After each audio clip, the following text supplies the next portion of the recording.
అది కూడా 1 వీక్లో ప్రైజ్ బిడ్ పిలుస్తున్నాం. మీ అందరూ కూడా మళ్ళీ హామీ ఇస్తున్నాం.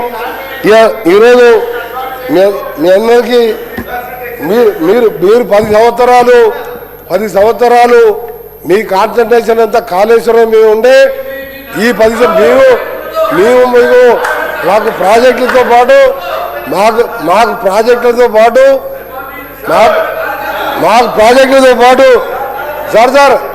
ప్రాజెక్టులతో పాటు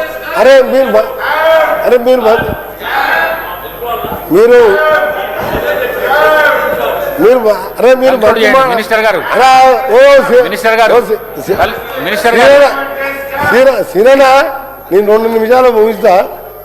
నేను మంచి మాటలు చెప్పావా, మంచి మాటలు చెప్తాను. తెలంగాణ ఉద్యమకారుని నేను మాట్లాడినప్పుడు మాట్లాడకపోతే ఎట్లా? నాకు పదవుల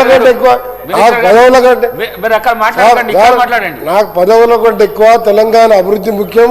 తెలంగాణ రాష్ట్రం అనే మంత్రి పదవి రాజీనామా చేసిన నేను మాట్లాడేటప్పుడు కూడా మాట్లాడకపోతే ఎట్లా సార్? వీళ్ళు నేను చెప్పే మాట లేదండి. నేను నిజాయితీగా ఓపెన్గా ఉన్నట్టు మాట్లాడే మనిషిని. స్వపక్షమైన విపక్షమైన తప్పు జరిగితే ఒప్పుకోరు ఎవరు అయినా సరే. సొంత పార్టీలో ఉన్న మంచి పని వదిలిపెట్టా.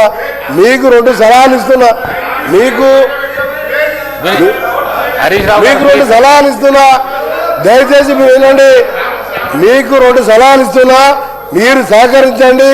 టెండర్లు ఓపెన్ చేయకముందే ఏ విధంగా మూసిని నల్గొండ జిల్లా ప్రజలు బతకాలని చెప్పి వాళ్ళని కల్పిస్తే 1,00,000 కోట్లు సార్ స్పీకర్ సార్ ఒక నిమిషం. 30 లక్షల మంది నల్గొండ ప్రజలు అరచేతిలో ప్రాణాలు పెట్టుకొని ఎప్పుడు సస్తావో తెలియదు. ఆ మూసి క్లీన్ చేద్దామంటే వద్దరు. హ్యామ్ ప్రాజెక్టులో రోడ్లు మంచిగా వేద్దామంటే దానికి టెండర్లు ఓపెన్ చేయకముందే మా హరీషన్ అంటుడు అయిపోయి అంటుడు. అసలు టెక్నికల్ బిడ్ ఓపెన్ చేసినాక 10 రోజులకు ప్రైజ్ బిడ్ ఓపెన్ చేస్తారు. అంటే వాళ్ళకి ఏంటంటే ఏమి చేయొద్దు, వీళ్ళు ఏమి చేయొద్దు, ఎప్పుడు ఏదో ఒకటి బదనాం చేయాలని. దయచేసి మీకు కోరుతున్నా, మేము చేసే అభివృద్ధికి సహకరించండి.